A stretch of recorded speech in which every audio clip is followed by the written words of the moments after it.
would you demand a public apology from ex-Congressman Glenn Chong for threatening to slap the First Lady? Without a doubt. I mean, he should. He should. I mean, the words that he uttered against our First Lady are totally uncalled for. He should.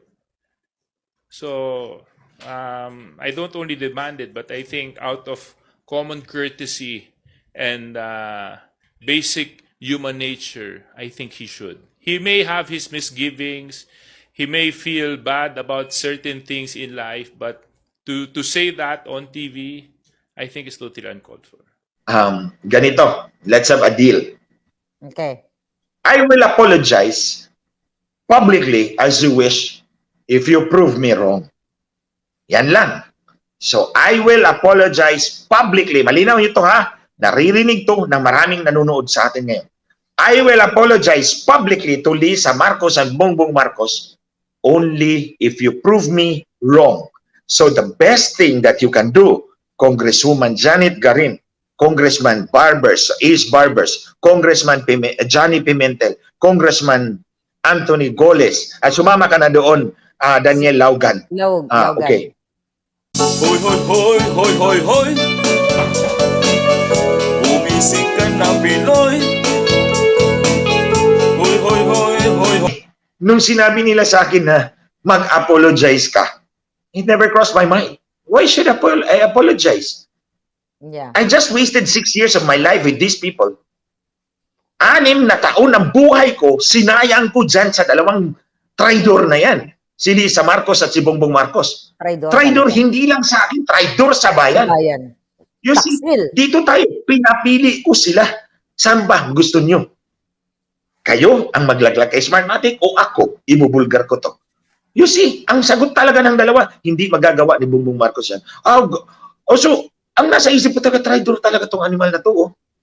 Traidor talaga. Itong mag-asawa na to, traidor talaga to, traidor sa bayan. So, napurma na yung conclusion ko. Because, sinabi nilang hindi nila magagawa na itakwil si Smartmatic. Tinakwil nyo na yan nung panahon ng protesta. Tapos ngayon, biglang hindi na pwede. Anong ibig sabihin? May deal kayo. Ito na yon, guys. I have a meeting with the owners of Smartmatic. I need 2 technical guys with me, but not you because they hate you so much. Yeah. So, tayo magtatakwil sa kanila very soon. Ano yung gusto mong maliban doon sa pinaliwanag na natin, pinaliwanag mo na kung ano yung underlying factors kung bakit, nagsasalita tayong, ako alam na nila, araw-araw nagsasalita ako. Ano yung dapat maintindihan nitong mga kongresistang ito na tila mga traidor din sa bayan? Ate Claire, mga kababayan, ibato ko sa kanila uli. Ganito, let's have a deal. Okay. I will apologize publicly as you wish if you prove me wrong. Yan lang. So, I will apologize publicly. Malinaw ito ha. Naririnig to ng maraming nanonood sa atin ngayon. I will apologize publicly to Lisa Marcos and Bongbong Marcos only if you prove me wrong. So, the best thing that you can do, Congresswoman Janet Garin, Congressman Ace Barbers, Congressman Johnny Pimentel, Congressman Anthony Goles, at sumama ka na doon, Daniel Laugan. Laugan. Okay. Magtawag kayo ng investigasyon. Imbestigahan nyo yung aking aligasyon. Okay? Kontrolado nyo yung environment. Teritoryo nyo ang House of Representatives. Dalhin mo dun. Kalagkarin nyo si Lisa Marcos, si Hubert Ibarra, si Ivan Uy, at yung iba pa mga personalities na pinangalanan ko. Ako lang sa kabila. Kayo maglampungan kayong lahat dyan. Bonus si Lisa Marcos. Sige, maglampungan kayong lahat dyan sa kabilang side. Bonus si Lisa Marcos. Ako lang sa kabila. Prove me wrong. And I will make a public apology to Lisa Marcos and Bongbong Marcos. And you will not hear from me ever again. But that's Sige. not gonna happen. Hamon ko yan sa inyo. Never ever mag-apologize si Glenn Chong at si Maharlika kasi alam natin na nag-commit si Lisa hindi lang sa pakipagsabuatan sa Smartmatic, kundi sa mga high crimes na mga pinag-uusapan ko dito sa vlog ko. Kaya hindi yan, brother, mangyayari. But just to prove them na we are willing, you are willing. to You know, answer gusto everything. kong ipakita sa aking kapwa Pilipino. Gusto kong ipakita sa inyo Yes. my sincerity, my faithfulness sa aking pinaglaban na linisin natin yung election system natin. That's what I'm showing you today. Itataya ko lahat. O i-give up ko pa yung pagka-abogado ko. So, for those willing to wanting to disbar me, Yeah, sige. yeah. No, yung mga nag-ilusyon na hindi pa disbar ninyo ako. Sige, sama ko pa, i-surrender ko sa Supreme Court. Hindi na ako babalik mag-abogado. Sige. So, all in. Kung poker pa to, all in. Sige. Mm. Oh. Imagine, kontrolado ninyo yung House of Representatives, kontrolado ninyo yung venue. Kayo lahat, maglampungan kayo, bonus pa si Lisa Marcos, lagyan nyo ng trono dyan. Oh. Ako lang mag-isa sa kabila. Pag-usapan natin yung, guys, I have a meeting with the owners of Smartmatic. I need 2 technical skills with me, but not you because they hate you so much. And all the circumstances underlying it. At live, ha? Hindi pwedeng hash-hash executive session. Hindi pwede. It has to be public. That's my only demand. It has to be a public hearing. Tingnan natin kung sino may balls sa inyong lahat. O, hinahamon ko kayo, pati ikaw, tambaluslos. Umupo ka na dun. Umupo na kayo lahat, pati si Kuting. Naglampungan niya kayo lahat. Sige, Tapos, go ahead. Tapos, latagan natin, just to, Attorney Glenn Chong, may konting light lang. Latagan natin ng alak, ng whiskey, ng wine, yung favorite ni Lisa, tsaka pulburon. Tapos, doon sa kabila, ang ilatag kape, nandun ako sa likod mo. Anyway, going back, brother. Ate Claire, mga kababayan, hindi ako nagbibiro. Yeah. I am dead serious about this. Yeah. Okay? Pinapariting ko talaga. Don't tell me, hindi matatama ng ego ninyong mga honorable members of Congress. Janet Garin, Ace Barbers, Johnny Pimentel, Anthony Goles. Don't tell me, hindi matatamaan yung mga ego ninyo, yung mga oversized ego ninyo. Hinahamon kayo ng isang Glenn Chong. Yeah. At sama pa si Tambaluslos. Saka isama mo pa lahat ng abogado mo dyan. Sige, pag-usapan natin itong bagay na to. And then, iharap nyo si Lisa Marcos. Yun nga, bonus na si Lisa Marcos. Ilagay nyo dyan. Yeah. Sige. I mean, Tama mo pa si Smartmatic. Isama pa ninyo si Smartmatic doon. yeah. Ate Claire. Kasi kung naniniwala sila, itong mga kongresistang itong nagkikiss as kay Lisa o sumisip-sip kay Tambaluslos sa ngalan ng pera ng bayan, kung sa tingin nyo na si Glenn Chong ay kaya nyong pataubin at siya ay nagsisinungaling sa kanya mga sinasabi, the best thing to do is kaladgarin nyo dyan sa Kongreso pati sa Senado. Right. Diba? Perfect. Yun ang gawin nila. Bakit ayaw nyong kaladgarin? Kung naririnig nyo kami ngayon. Ate Claire, wait na. Wag na lang yung Senado kasi yung mga senador is very silent. Yung mga senador hindi sumasawsaw dito eh. Hindi sila nakikialam dito. Sige, wag muna. Sige, Kongreso na lang. Hindi naman nakikialam yung mga butihing senador. No. And rightly so. What I'm trying to say, yung issue sa Smartmatic, yung sa dayaan. Yeah. Pero wag natin isama ang Senado kasi hindi Kongreso muna sila tayo. nag-isawsaw.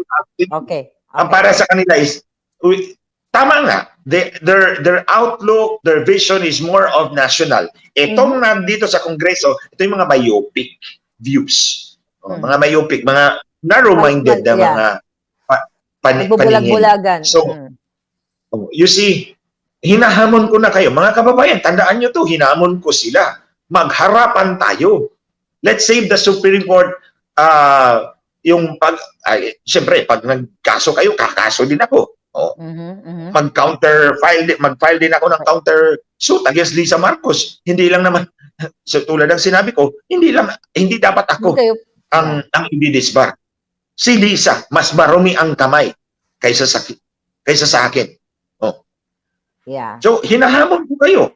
Imagine, tandaan niyo itong araw na to mga kababayan. Nandyan yung hamon. It's out in the public. Tingnan natin. Tandaan natin. Ulitin natin to. And tomorrow, papadalan nga natin ng letter si Garin, Congresswoman Garin. Padala na kaya natin sila lahat. Sila Barbers. Yung mga yon, yung sumausaw. What do you think? Padala natin yung apat. Sisi sa kanila Garin, lahat. Barbers, Pimentel and si Goles. And let's see kung anong gagawin nila. Oo. Basta hinamon ko sila to conduct an investigation. Yes. Pag-usapan natin. May malusaw ditong ahas, mga kababayan. May The mabarbecue mere thought. ahas. Yeah. May malulusaw na ahas dito, anaconda. Brother, kung Ate may Claire, dadagdag, kung may dadagdag ka pa dito sa issue pinag-uusapan natin, o tungkol pa din to kay ahas, I will move on sa next question ko Ay, sa'yo. go ahead. I think we should talk about the audio na Yan, napanood mo ba pinalabas yung mo? audio, yung sinend ko sa'yo na, ikakwento ko lang uli yung mga nakapanood, for sure kabisado nila. Yung audio na yun, nangyari, yung audio message po ni Lisa Ahas Araneta, papunta yun kay Lourdes Barcelon, Maria Lourdes Barcelon, or nickname niya is Louie, asawa ni Teddy Boy Locsin Jr., dating DFA Secretary. Yung message na yun, brother, nangyari noong February 2022 na humihingi Yes, kasi sabi niya, sabi Bacolod, niya, di ba? I'm here in Bacolod, nangangampanya para sa kanyang Yes. asawa. So, naintindihan mo ba yung, kung bakit may mensahe siyang ganon sa audio? Nakuha mo yon? It appears na si Francis Chua may final doon sa court sa Istanbul, and then the court ruled in his favor, and then pinapa-authenticate nila yung court decision so that it can be implemented.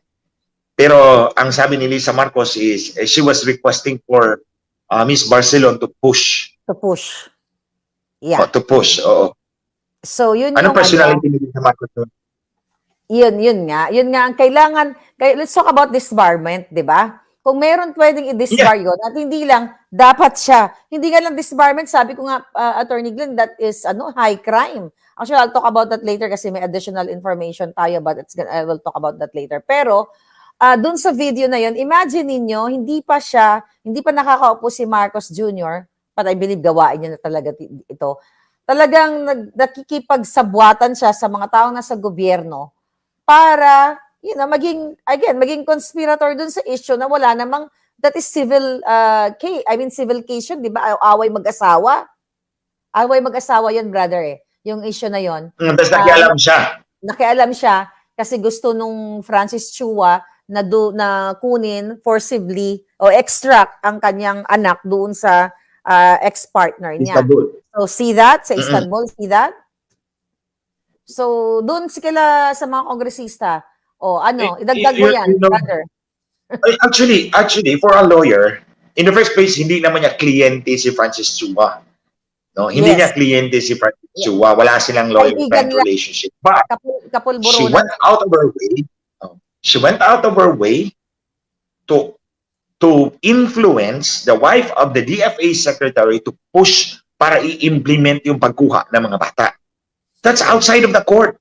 Kaya nga, pinapa-authenticate natin yung decision ng court so that it will go through the legal process and gagawin ng gobyerno kapag the legal papers are in order. What Lisa Marcos did was shortcut it because she wanted to push. Hindi gawain yan ng abogado, ng matinong abogado. Gawain niya ng fixer. Yeah, fixer talaga.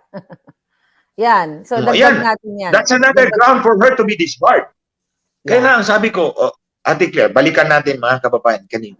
Yung sinabi ni Congressman Goles na ang babae minamahal, hindi sinasampal. Excuse me, hindi po siya babae. She's a rascal. Yeah. Hindi siya gentle. Kasi ito pa, sabi nila sa akin, I am being ungentleman. Alam niyo naman yung mga babae kasama ko. I have been very gentleman. Kung natatanda ninyo, when we cross the street, I change places. Hindi ko sinasabi sa inyo, I change places because nasa danger side ako kung saan dadaan yung sasakyan. Napansin ko yan nung naglalakad-lakad tayo dito sa LA. Di ba? Napansin ko yan, mga kababayan. Lagi akong protektado ni Attorney Glenn. Kaya naman, ang lab team natin, bonggang-bongga. Anyway, Turo yan ang nanay ko. Glenn, you're the man. You should always be on the danger side. So kung maglalakad tayo sa kalsada, I'm on the danger side. Kung we cross the street, I switch places to be on the danger side. That's how being a gentleman is. Ang problema, mga kababayan, gentleman ako sa lady. Ang problema, si Lisa Marcos is not a lady, she's a rascal. Yes.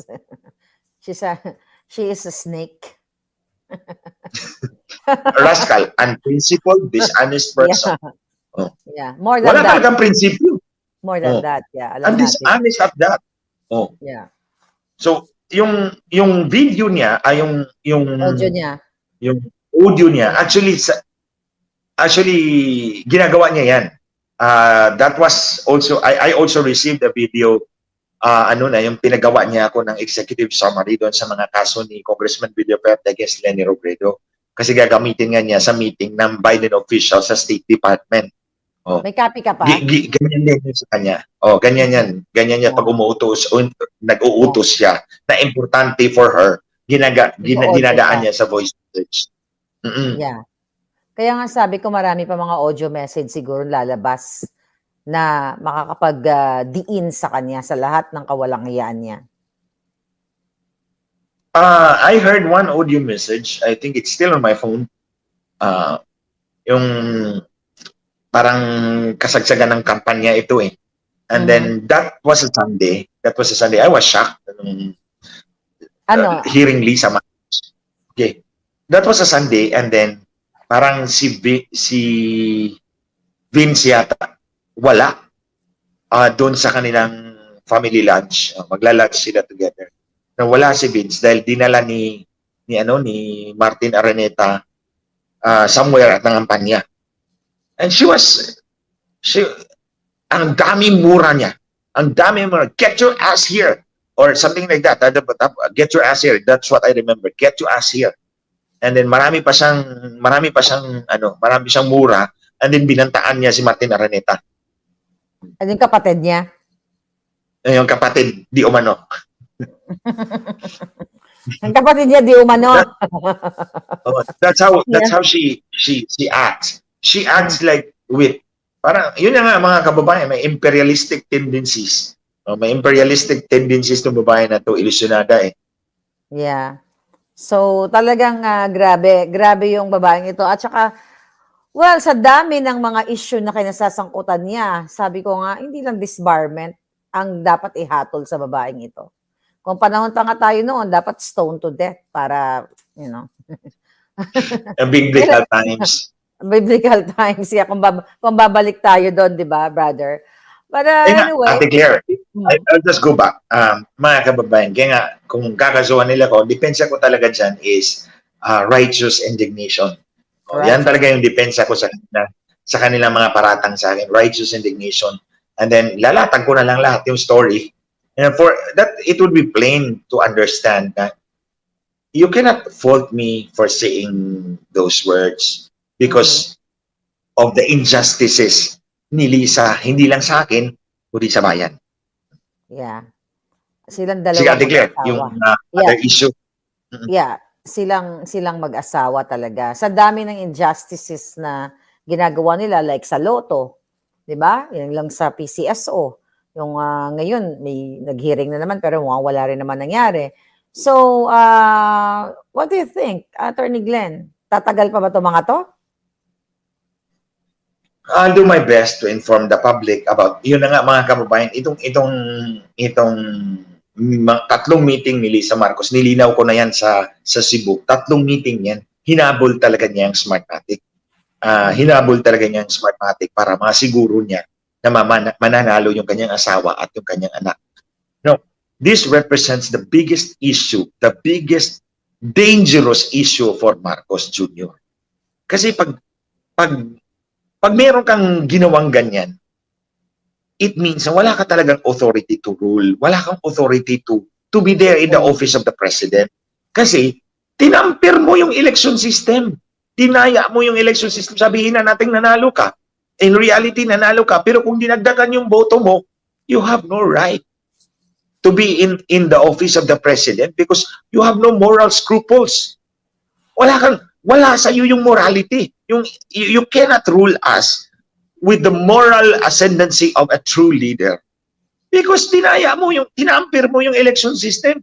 Hindi naman pwedeng sabihin na hindi mo alam ang pinaggagawa ng asawa mo. Alam ko naman na sinasabi ni Lisa Marcos yung mga bagay na yan sa'yo. Yeah. Mga kababayan, itong issue na to is the biggest and the most dangerous issue for Marcos. Dahil pwede siyang matanggal dito. Because yung sinasabi ko, wala kang moral ascendancy to rule this country. Because you are immoral and unethical by yourselves. Itong kayong dalawang mag-asawa. Dito sa pakikipagkonsabahan sa Smartmatic.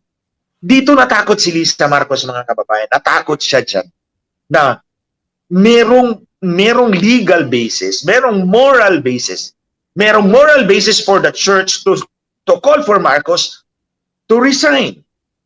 Kasi ang simbahan, morality. Merong moral cause, merong moral ground ang simbahan ngayon.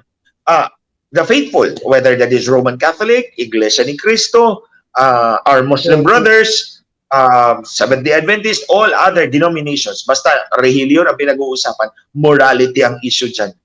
There's a moral issue. Paano ka makakapangulo sa isang bansa na wala kang sense of right and wrong? Para sa'yo, ang pakikipag-usap sa Smartmatic to ensure na mananalo ka is all right, which is actually morally wrong. Yeah. So, from the moral standpoint, walang moral ascendancy si Marcos na mag-occupy dyan sa Office of the President because of this information. The other one is may legal basis ang ibang sektor ng komunidad na mag-question sa kanyang pagkapanalo. So, ito yung pinakamalaking issue na natakot si Lisa Marcos. Kaya, nung nagsalita na ako doon sa Maisog, sinampahan na ako ng kaso. And then, pagsalita ko sa Cebu, sinampahan na naman ako ng kaso. Ngayon, nagsalita na naman ako sa Liwasang Bonifacio, sasampahan na naman ako ng kaso. Kung magsalita na naman ako sa next venue, sasampahan na naman ako ng kaso. But parang every speech, may kaso ako. But it's all right. That's part of the territory. I already expected that. But don't stop me kung ibubuking talaga kita in all your sa lahat ng kasalanan mo, Lisa Marcos. Because the people is right. The people have the right. The people has the right to know. Ate Claire. Actually, Attorney Glenn, yung una ka nagsalta is January 25 sa Davao, okay? Na sinabayan nila. Yes. Sinabayan na sa Quirino Grandstand. I don't know kung nabasa mo ba to. February 7, nagsalta ito si Lisa Ahas Araneta Marcos. Sa isang nag-speech siya doon sa caravan sa La Union na sinasabi niya dito. Yeah. Right after na sinasabi niya, hindi na po uso ang paninira. Di ba? Paninira. Oo. Hindi na po uso ang Hindi na po uso ang pagbabatikos. paninira. At mga salitang napakasakit. Hindi ganun ang Pilipino, rich or poor. May class naman tayo ng kaunti. Comment mo doon. Parang hindi ka naka-comment doon, Oo, yun. Narinig ko yun na hindi na uso ang paninira. Right after ng Maisog. Kasi kasi Right after. na bullseye doon si Marcos yung mga sinabi ni President Duterte. Pero mga kababayan, look at how way she talks. It's trash. It's trash. Basura. Walang sense. It's so detached from reality. Yeah. When you say a fact, hindi yan paninira, mga kababayan. You see, when you state a fact, tulad ng sinabi ko, nag-meeting kayo ng Smartmatic. Sabi mo sa akin, guys, I have a meeting with the owners of Smartmatic. I need 2 technical guys with me, but not you because they hate you so much. That is a fact. Yeah. Na sinabi mo, Lisa Marcos, lumabas yan sa bibig mo, nandun ako nandun ako, lumabas yan sa bibig mo. Attorney Glenn, pinapapunta ka nila sa meeting sa South Superhighway, December 10, 2021. May address pa yun. That's a fact. So, hindi paninira, mga kababayan. Pag sinabing paninira, yun yung fake news. Gawa-gawa. Gawa-gawa. Fake news, yun ang paninira. At saka yung audio message, siya yun Paano maging yung tungkol sa extraction? Hindi. Yung pangingialam niya. Hindi She cannot deny that. Boses niya yun boses niya yun. Push. Hilig ka talaga, Lisa, sa push ng mga illegal na push Push kita dyan Push ko siya. Push ko siya sa bangin. Anyway, brother, alam niyo mga palangga, mga kababayan, pareho kami ni Atty. Glenn Chong, may mga hinaharap, sinisindak, ini-intimidate, nakasuhan, o may mga kaso na. Hindi lang ako, marami tayo. But still, we're here for you. Sabi ko nga, hanggang sa huling patak ng dugo ko, dugo namin, ipaglalaban namin ang katotohanan kasi sino pa ang lalaban sa Kuting at Ahas administration na patuloy kayong pinahihirapan. E di kasama kami ni Atty. Glenn Chong. Atty. Glenn, message mo sa ating mga palangga na tuloy-tuloy na sumasubaybay sa atin every day. Talagang nakatutok sila dahil excited na silang mawala na itong mga salot na Kuting at Ahas. Mga kababayan, ulitin ko po sa inyo, maraming salamat sa patuloy niyong pagtangkilik kay Maharlika. Patuloy po natin siyang suportahan. Let's share lahat ng kanyang vlogs and then paalam natin sa ating mga kapamilya dito sa Pilipinas. I thank you for your sacrifice. Kahit ganyan lang yan. Because that is what you can afford at this time. Diba? For OFWs na sa ibang bansa ka, what can you do to share in the fight? Panoorin natin ang vlogs ni Maharlika and all others. Hindi lang si Maharlika, lahat ng mga kalaban ng administrasyong ito. And then, ipakalat natin, i-share natin, huwag tayong matakot. Kasi, that's our share. That's your fair share of the fight. It just so happen na kami yung nasa frontline. But mainam isipin na alam namin na ang ordinaryong mga kababayan namin ay nasa likod namin. Di ba? It gives us more motivation to fight for our country until we are free. So, ito yung mensahe ko sa inyo. And then, bago tayo matapos, ulitin ko uli ang aking challenge kina Congresswoman Garin, Congressman Is Barbers, Johnny Pimentel, and Anthony Goles. O kung sino pang congressman, including Tambaluslos na gustong sumausaw dito. Do not condemn me for my conclusion. You have to unearth the reason behind it. So the reason is not far to seek. Nandyan yan sa aking Facebook wall, nakapin yung post na yan, you can download it. But at any rate, I will give you a copy. And sa pagbigay namin ng kopya sa inyo, comes along with it, yung challenge sa inyo that you will call for an investigation. Yes. Imbestigahan ninyo itong mga sinasabi ko, kalad ka rin nyo doon si Hubert Guevara, si Ivan Oy, at iba pang personalities. I'll throw in Lisa Marcos, isama yun. O Lisa, huwag kang matakot. Kung wala kang katatakutan, haharapin mo ako. Ito mga kababayan. O Lisa, ito, hamon ko talaga sa iyo. Pati ikaw, Bongbong Marcos, kung wala kayong kinatatakutan sa akin, harapin niyo ako. O, magharapan tayo. O, we are putting this out in the public space para alam ng taong bayan. Hinahamon ko kayo, harapin niyo ako. Pag-usapan natin to. The only demand I will make, the only condition I will make is that the hearing should be public. O dapat nandun yung mga media, nandun yung mga, hindi lang mainstream media ha, dapat nandun din yung mga vloggers. Kasi pag mainstream niya, papatayin din lang nila kasi bayad sila. O, taking from the playbook of Smartmatic. Isama nyo pa si Smartmatic doon. Isama si George Garcia. All in kayo dyan. Kung poker pa to, all in na kayo. All in ako. Sige. O, yun mga kababayan, ulit-ulitin natin yan. Sa mga trolls, yan ang sabihin natin sa kanila. Magandang punto yan, oh. Sa mga trolls na nagko-comment dyan, ang hamon ni Glenn Chong, magharapan daw kayo, Lisa Marcos, Bongbong Marcos, sa Kongreso. Huwag sa Senado, hindi naman sila nakikialam. They are being true to their form. Kung nasa side nila yung truth. Kung nasa side nila yung truth, di ba? Dapat excited sila na, matalo ka dito sa hamon mo. Imagine, pag natalo nila ako dyan, I will publicly apologize to Lisa Marcos, Bongbong Marcos, and I erase myself from the face of the Philippines for 6 years. 4 years na lang pala yung natira. Pero, wala na matitira. Pero kung mapatunayan ko na nangyari yan, bumaba kayo sa pwesto. Correct. Sige. Bumaba kayo. Ako, mag-apologize ako. Sige, maluluhod pa ako sa inyo. Sige. Dagdagan pa natin yung motivation ninyo na makipagharapan kayo sa akin. Sige. Mag-apologize ako publicly, tapos luluhod pa ako sa inyong harapan. O kung iparada nyo ako para ipahiya nyo ako, sige, okay pa sa akin yan. Sige, isakay nyo ako. Tulad ba dati sa China, di ba? Nilalagyan ng placard yung mga criminals at pinaparada? shaming, to shame them. Sa China yan dati, during the Cultural Revolution. Okay, sige, mag-apologize ako publicly, luluhod ako sa inyo, hihingi ng tawad, tapos you can publicly shame me. Go around mo ako dyan sa Metro Manila. Lagyan mo ng karatula yung harapan ko kung ano, whatever you wish to describe of me. Sige, pero pag nanaig ako, napatunayan ko yan, bumaba ka Marcos sa pwesto.